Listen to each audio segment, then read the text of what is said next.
here. It's wonderful to be back with the EMS Smriti once again, even under these difficult circumstances.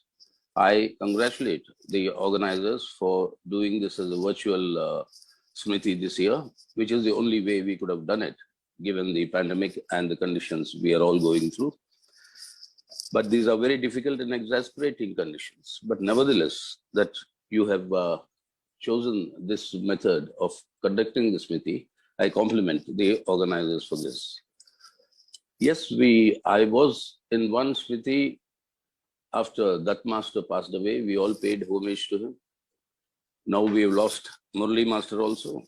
These were the two who actually sustained the Smriti over these years with very, very meaningful interactions and deliberations. We once again pay our homage to them. The topic that has been chosen for this year's Smriti is development alternatives and the Kerala experience. There are many competent comrades who will be participating in these discussions through the 4 panels that you have organized. So I do not propose to go into those details of the developmental alternatives of Kerala and the details of how you are pursuing it, which are very commendable. But I was given the task to talk about the current global and the domestic conjuncture. And within that, what is the left alternative, and to locate Kerala and Kerala's experience in that framework. Now, this is a very large canvas. And, we can go on discussing many aspects of this larger canvas for a very long time. So what I therefore intend to do is to just focus on the main points, to come down to what is the situation in which we are all there in our country, in the world, and in that context, to locate the Kerala experience and how I think it should move forward. So with this limited task, I think this point has been brought out very sharply during the current global pandemic of COVID-19. And this also, the pandemic and the handling of the pandemic also brought out the stark contrast between capitalism and socialism. We've seen the socialist countries, particularly the People's Republic of China, Vietnam, even Cuba, embroiled as it is in a very, very criminal economic embargo imposed by US imperialism. How they have not only managed to contain the pandemic, but helped and gave assistance to various countries. Kerala was the only first thing. In fact, the Bombay High Court a few days ago had to comment. If Kerala can do door-to-door vaccination, why cannot the Modi government and the union and the central government do it? Now, this sort of a contrast, which even the judiciary is noting today, has come with the universal access to healthcare that over half a century Kerala had provided, which is an elementary important part of the alternative it set before the country. The focus on human development, the focus on women, girl education, and health. Today, the HDI, Human Development Indicators of Kerala, in fact match or in fact surpass many of the European countries. And that has been an alternative model within the framework of neoliberal globalization and the capitalist exploitation that is taking place domestically in our country. That alternative itself is an alternative where the focus should be people-centric and not profit-centric. That has been a very important element in the Kerala alternative and the Kerala experience that is there before the entire country. And the land reforms that Kerala had done set the pace in the sense to prevent, at least to, if not completely prevent, but at least to retard the effort of the Indian leadership of the Indian ruling classes, that is India's big bourgeoisie, from seeking to convert feudal landlords into capitalist landlords. Now, everybody knows who's scientific, rational, that capitalism cannot develop without destroying feudalism from its roots. But here the effort was in India to develop capitalism in collaboration with feudalism and with landlordism. And this effort you can see all over the country, but the land reform process in Kerala, subsequently in Bengal and in Jammu and Kashmir, then they prevented or retarded this process of trying to incorporate or co-opt feudal landlordism into the capitalist framework and brought land to the question of land to the tiller to the agenda, which is still a very important thing given the new agrarian laws that have come, given the manner in which agriculture and the farmers are sought to be destroyed by these new laws, and to hand over Indian agriculture, that is virtually not co-option of feudal landlordism, but taking over feudal landlordism, which is what these new laws are designed for. So the Kerala, reason why I'm saying this is that in the global context, if you see, the neoliberalism that ruled the world through imperialist globalization for nearly 3 decades now has completely shown its bankruptcy, and this is recorded not by us, but great proponents of neoliberalism itself. The essence of neoliberalism was what? Withdraw. The state should withdraw from its obligations to provide social security and relief to the people. Allow everything to be privatized, all the national wealth to be looted, the mineral wealth to be privatized, all public utilities to be privatized, which is happening and which is happening with a vengeance today in India. And in this process, intensify exploitation and widen inequalities in an obnoxious manner. Even during this year of the pandemic, the global millionaires and the Indian billionaires have become richer, while the poor and the rest of the people suffered and continue to suffer with merciless assaults on their livelihood and their life itself without proper health care. Now, in this situation, where you find that neoliberalism has no solution in the moment, and the COVID pandemic brought about this very sharply. The crisis was caused, global economic crisis was caused by neoliberalism itself, with its predatory quest for profit maximization. The net result is the global population had less and less purchasing power in their hands. Now it's an elementary rule of capitalism that if what is produced cannot be sold, the system enters into a crisis. Global purchasing power declining means the crisis was set in by the policies of neoliberalism itself. What is required for any economic revival is the capacity in the hands of the people to purchase. That is when any economic revival is possible. And that is precisely what is being done by major capitalist countries, imperialist countries today.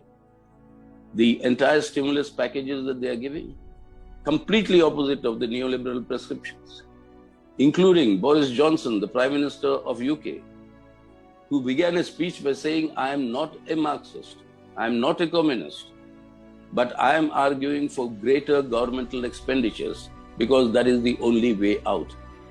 So there cannot be any greater denouncement of neoliberalism. It has failed. What is the future? That future lies, and as Marxists and as communists, we can say the final answer is, of course, socialism. There is no solution within the system of capitalism to this economic crisis. No solution within the system of capitalism to allow human potential to develop, and therefore only a political alternative to capitalism is what is the requirement. But this political alternative has to build its strength in order to challenge the rule of capital. Capitalism never collapses on its own under the most intense of crisis. It overcomes from this crisis in the absence of a political alternative. It overcomes from this crisis by destroying productive forces, which is what is happening globally all over. So that is why since the global financial meltdown of 2008 till now, this 13 years, we've not been able to recover, and the pandemic brought this out more sharply and has completely worsen the situation. So while that strength of the political alternative of socialism has to be built, that can be built only by developing the subjective factor. As Lenin had called it, subjective factor, meaning under the leadership of the working class, the mass, the unity of the entire working people in order to mount this offensive.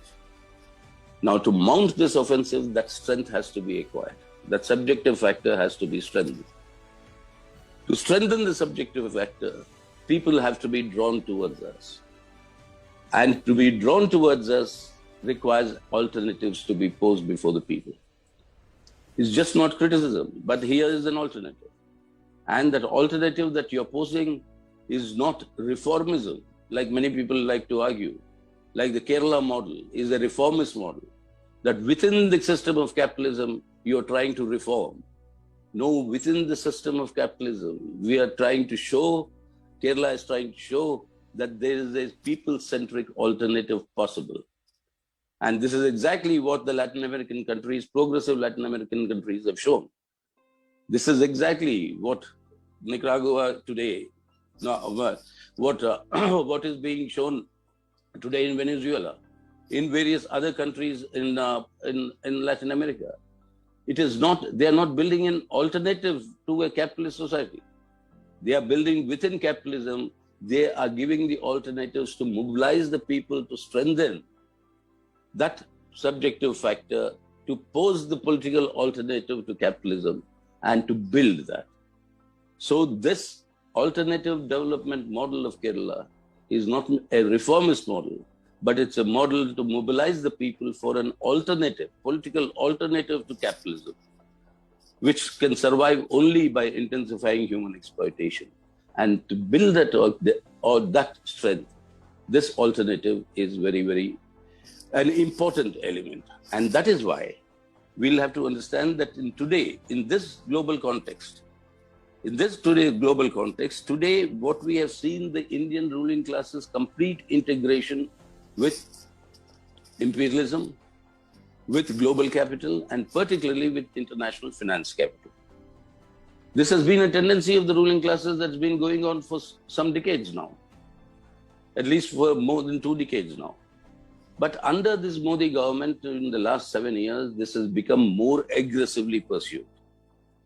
And the naked manner in which neoliberal prescriptions are being pursued can be seen through the large-scale privatization and loot of our national assets, to the crony capitalism that is developed, which is a feature of neoliberalism, whereby the entire savings of the people, people's wealth are looted for the benefit and profits of the cronies, like you have seen with the massive loan defaults that the cronies of our Prime Minister have taken and left the country.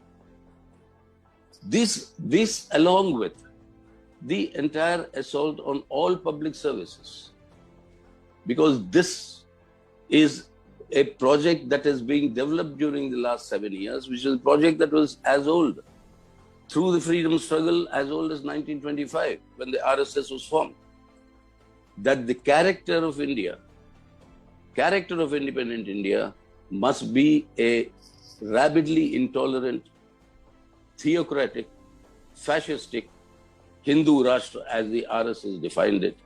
And it is towards that in the last 7 years, combined with neoliberal economic policies, that India is moving. That is why you have today a corporate communal alliance. And that can be seen with the most important of the cronies of the Prime Minister gaining enormously, even during this pandemic, when all public assets have been handed over to them for a song. And now the Indian agriculture to be handed over to them. So in this entire process, what is required is the destruction of the Indian state as defined by our constitution today. A secular democratic republic based on the principles of liberty, equality, and fraternity is an anathema or a complete contradiction to the RSS vision of a Hindu Rashtra.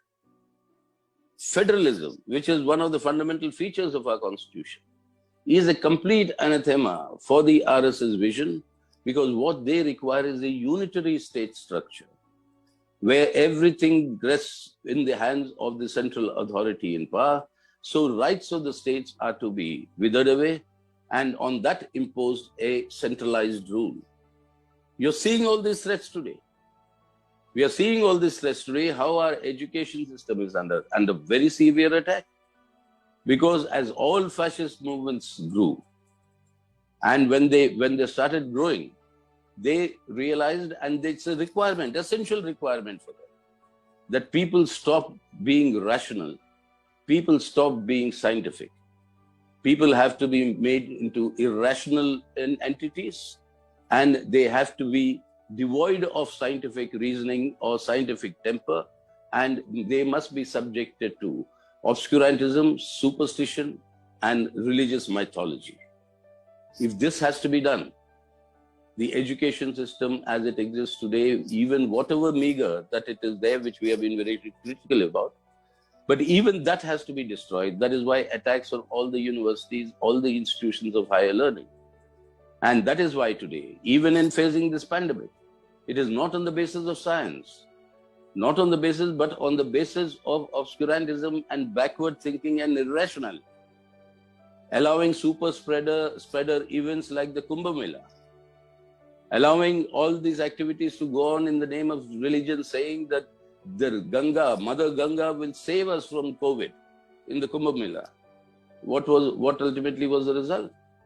You had Ganga carrying dead bodies like this, that we have not seen, only heard about it, about the Spanish flu and the plague that hit India in 1918 to 20th century ago.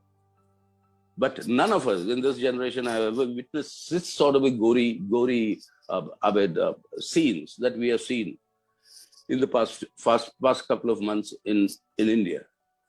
So the net result of all this is destruction of our democratic rights. Now, what was happening in Lakshadweep? A young activist, a film personality, has been charged with sedition. Sedition is an anachronism. Sedition was a law brought in by the British Crown as a threat to the British Crown. Since independence, we have been arguing that it should be abolished from our statute books. But instead of that, what is this Modi government doing? Implementing with vengeance any dissent of this government is anti-national.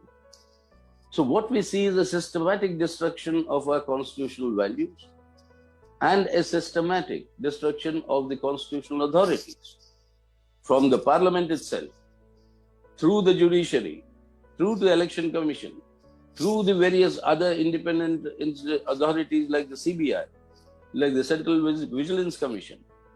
Everybody, including the RBI, their authority and independence to be undermined so that will facilitate a authoritarian, fascistic central control over the Indian state.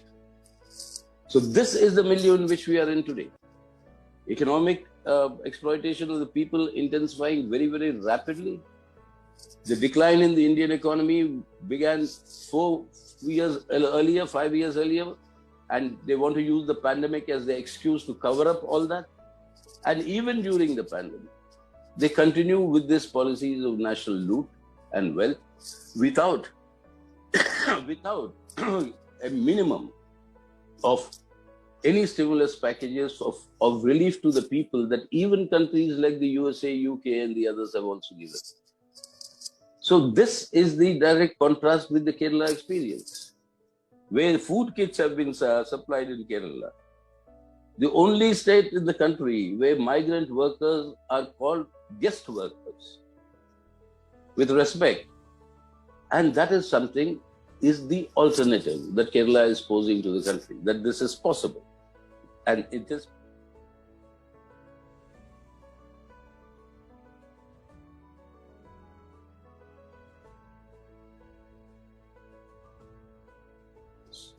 To what is happening globally under this neoliberal framework, to what is happening in India with the rise of this fascistic vision of converting our secular democratic republic into their version of what is today called the Hindutva Rashtra. And it is in this context that the developmental alternatives has to be understood.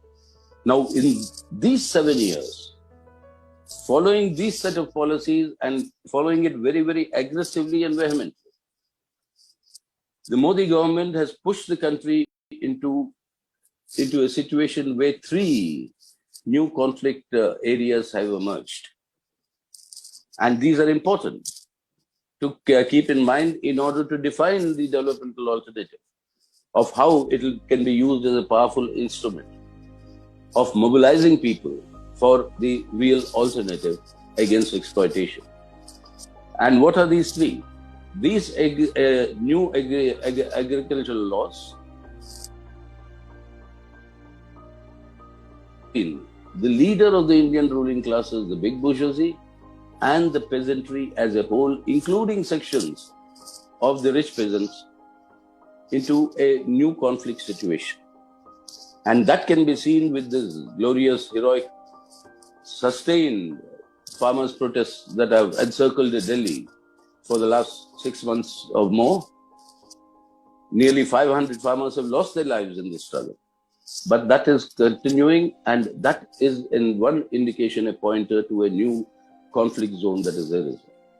The second, the manner in which this crony capitalism and favoring the cronies of the Prime Minister for the loot of our national wealth, for the loot of people's savings, that is actually bringing out sharply the ruination of the non-big bourgeoisie, which can be seen very starkly in the experience of the MSMEs and how they are suffering, the small-scale industry, and this new conflict between the big bourgeoisie and these policies and the non-big bourgeoisie. This conflict is also sharpening.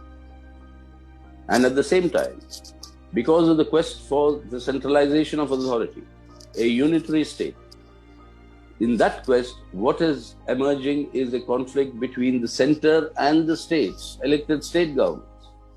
This can be seen even yesterday in the GST Council meeting.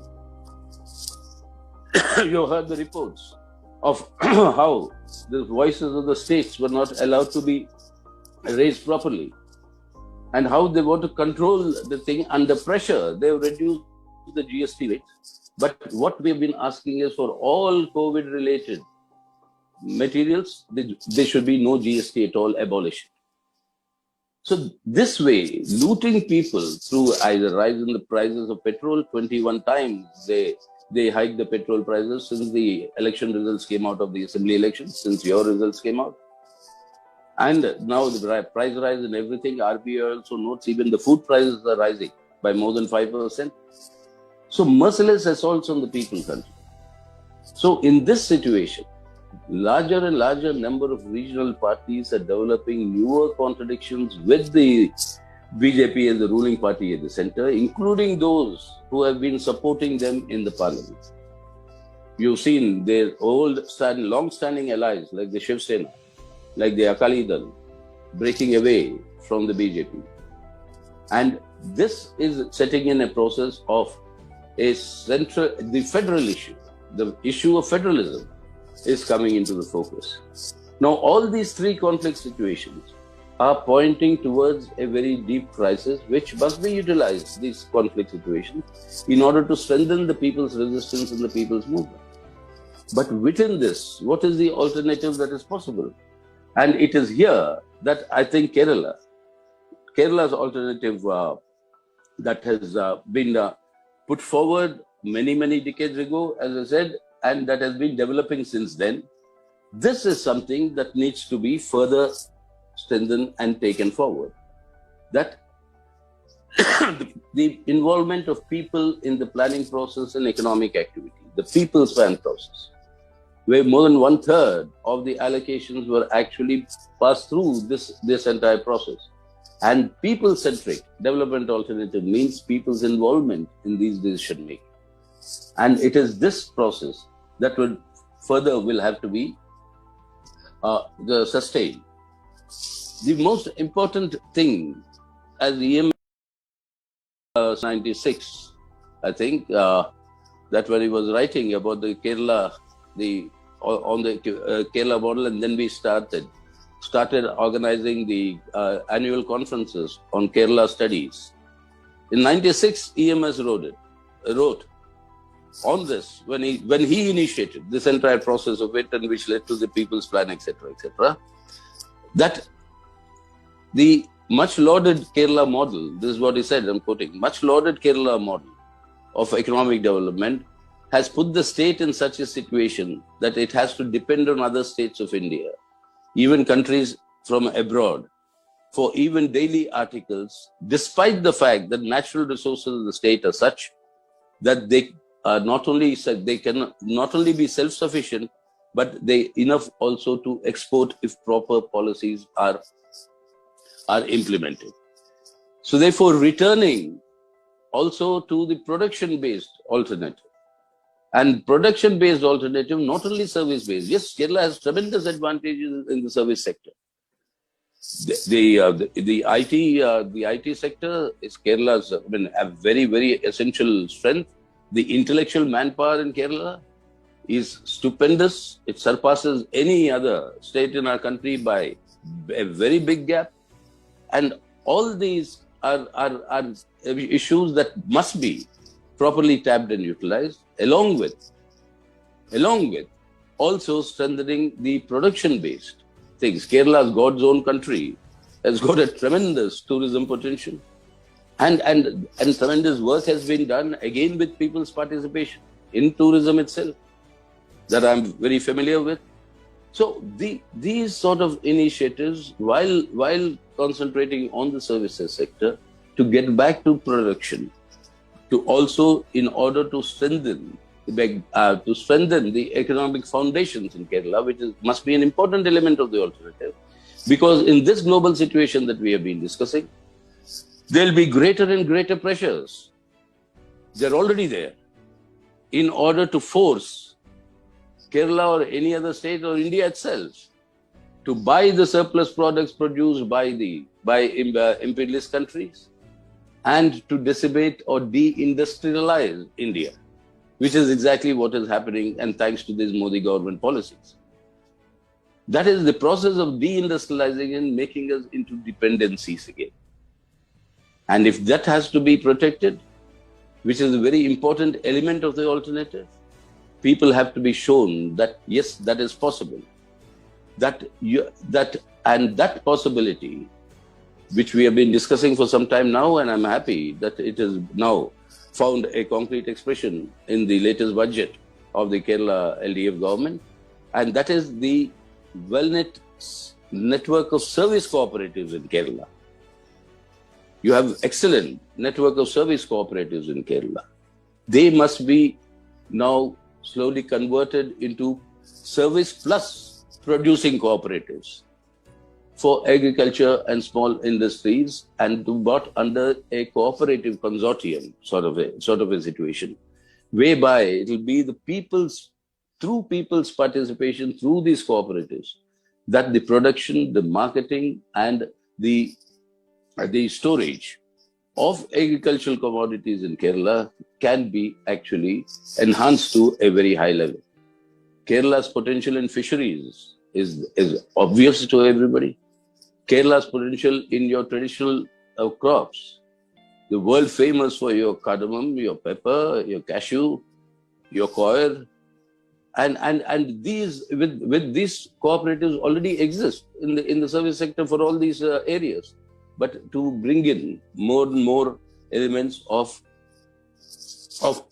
production and marketing and distribution into this cooperative framework, that is an important direction in the future to strengthen this alternative.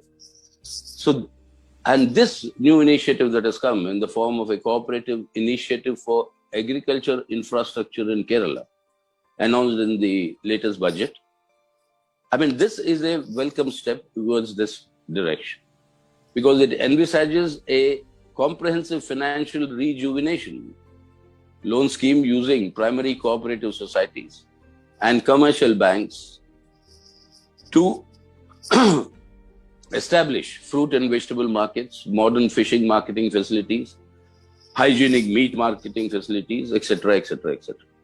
Very good step in the direction. That alternative will have to be strengthened. So therefore, the very fact today, what is the Kerala alternative model?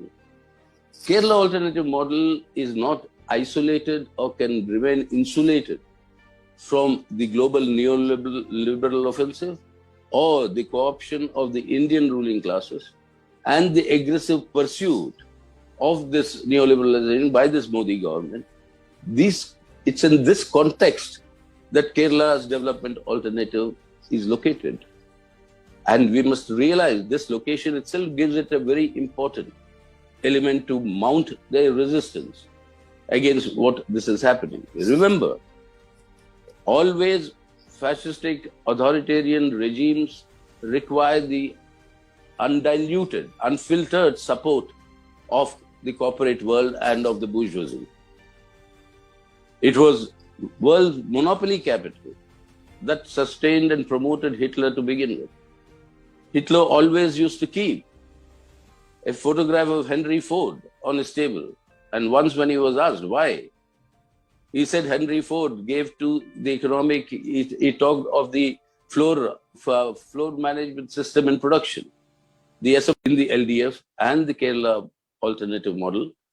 And that is something that has to be not merely cherished, but that has to be translated into action. So therefore, in this direction, I'm sure to reviving back, along with developing the services sector, along with developing the intellectual capital, along with developing the social harmonious society and its cohesion, along with developing the entire health and other social human development indicators infrastructure, to also through this cooperative this structures, to also to develop the alternative production activity, so that Kerala, as EMS had warned us earlier, will have to come back to sustain itself also on a production-based economy. Because the global situation is such, the pandemic situation is such, very many new problems will come. Many non-resident Keralites maybe have to be forced to return from the various countries where they are currently working. And I think this is also already happening. And their intellectual capital, how to be utilize them, what has to be brought, how is that production, how they can be integrated into this process. These are big challenges before Kerala. But I'm sure the LDF government and Kerala will overcome this. But in the final analysis, what we are to realize is the Kerala alternative model is to be located within the global neoliberal offensive and the corporate communal nexus that has developed in India, that is wreaking havoc on the people. And it is in that this alternative should be an instrument for struggle for the people against these policies. And it is not merely an alternative in isolation. It's an alternative in this context as an instrument of political mobilization, as an instrument for change. And that is the importance of Kerala's experience and its developmental alternative. And I'm confident that in the years to come, this approach will be further strengthened. And I'm very happy that the EMS Smriti has taken up this very challenging issue for discussion. I noticed in your panel discussions, very thoughtfully, you have located the panels and identified the issues. And very many eminent comrades are there who will be speaking. CPIM Politburo members, former ministers, serving ministers, former ministers who served with very great eminence and excellence. All of them will be participating, and I'm sure this brainstorming will also produce very important results for us in the future. So thank you very much for giving me this opportunity to once again inaugurate the EMS Smriti, and I wish you all the success. And I'm only happy that the EMS Smriti is not only revived itself under new conditions, but I'm sure it will sustain this revival and continue to have the annual brainstorming sessions like we have today. So thank you once again to all of you. My namaskarams and my red salute.